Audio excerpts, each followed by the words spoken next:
闇に眩しいところぞよ。まがまがしい闇に潜伏。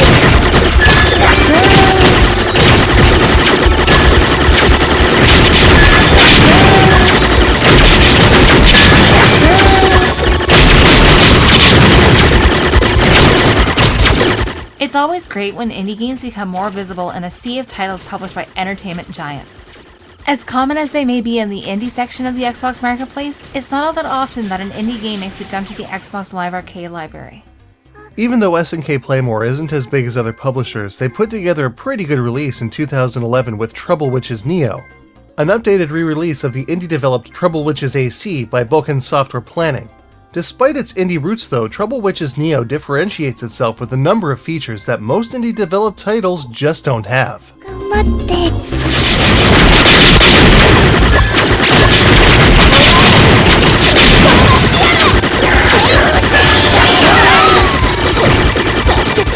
Trouble Witches Neo looks like your typical bullet hell shooter at first, but it's actually only cleverly disguised as one.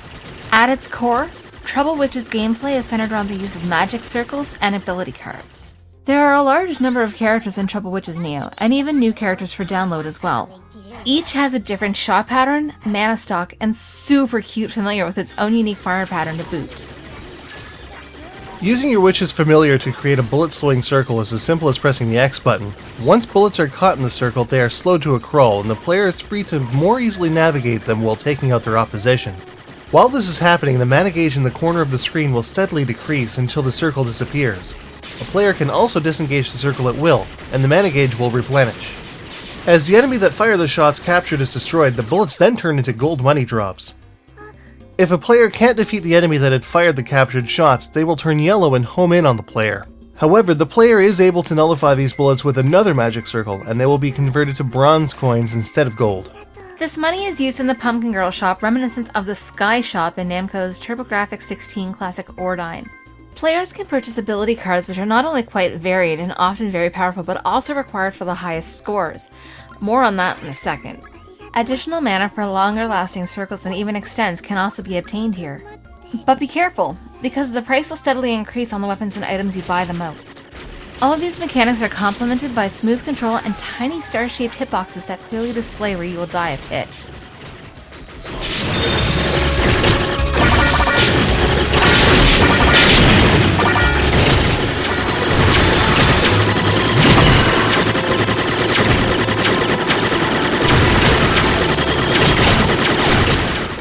Scoring high in Trouble Witches Neo is almost entirely dependent on proper use of ability cards.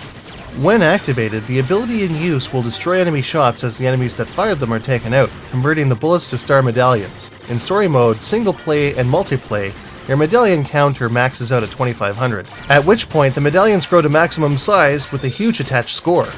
The end stage bonus will also help greatly, especially with a high life stock and if you can no-miss the level in question. Beyond the main game is a set of challenge modes as well, including a timed score attack and a boss rush with multiple, progressively harder waves. In these modes, your medallion count rises to 5,000, so it's harder to get the giant medallion bonuses, but once you do, they're absolutely huge. In score attack, items don't increase in price as you buy them like in the standard game, and you earn random ability cards in boss rush. These scoring mechanics add a fun layer of challenge to Trouble Witches and is easy enough for anyone to get the hang of.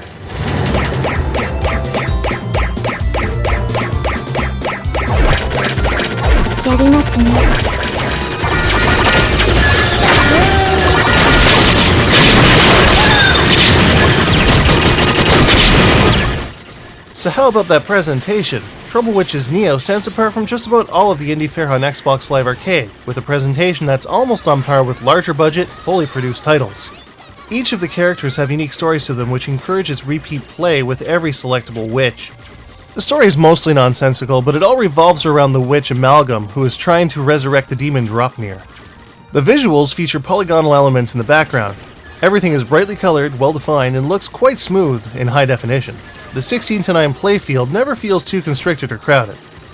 Some of the character animation is lacking, and some of the sprites look a little on the simple side, especially some of the characters' eyes.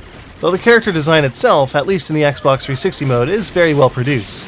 There's also the option of playing the original arcade presentation, which features the original art pieces at a 4:3 aspect ratio. Personally, I find the character design in the Xbox 360 mode a lot better.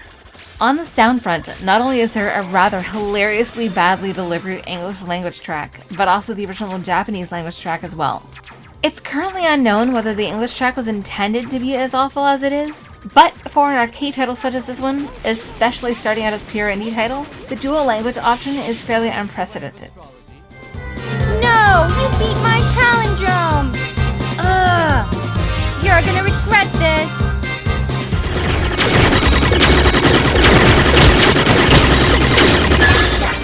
One thing that doesn't take chances is the whimsical music, which is absolutely fitting all the way through the game.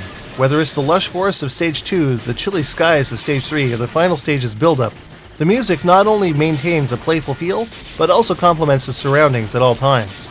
So the presentation is very strong, but there is something that bothers us: the really creepy touching action in the Pumpkin Girl shop. I understand that, as with Automatus Excellent, there is a certain market that this feature targets, but no matter how you look at it, molesting an underage girl is creepy. And it's just not something I want in any of my games. And I especially don't want to have to do that sort of stuff to get an achievement. Otherwise, Trouble Witch's Neo is spot on. So, just how does Trouble Witch's Neo stack up? Let's take a look!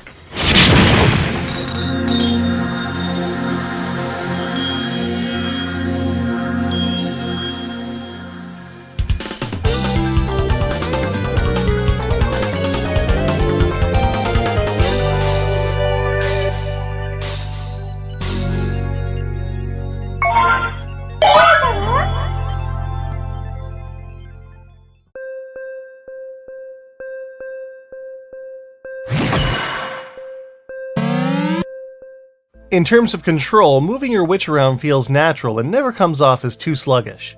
A fairly easy difficulty is great for novices, but more experienced players will want to ratchet it up to the highest setting. 6 stages with additional score attack and a lengthy boss rush segment lasts for quite a while. Trouble Witches also has some great backgrounds and an easy-to-see hitbox that's perfect for those super tight bullet curtain situations. Unfortunately, some character and enemy details feel a bit amateurish and extra animation is needed. A strong soundtrack and dual language options make the sound in Trouble Witches shine. English VO is cringingly bad, yet unintentionally great as a result. A wide variety of characters and the magic circle mechanics made Trouble Witches Neo a fairly fresh experience. This game was subtitled Episode 1, The Daughters of Amalgam, so I'm wondering if we'll see a sequel anytime soon. If it's as good as this game is, I'd have no problem snapping it up. Trouble Witches Neo gets a 4 out of 5. It's available now on Xbox Live Arcade for 800 Microsoft points, with an additional character available for download for an additional 160 points.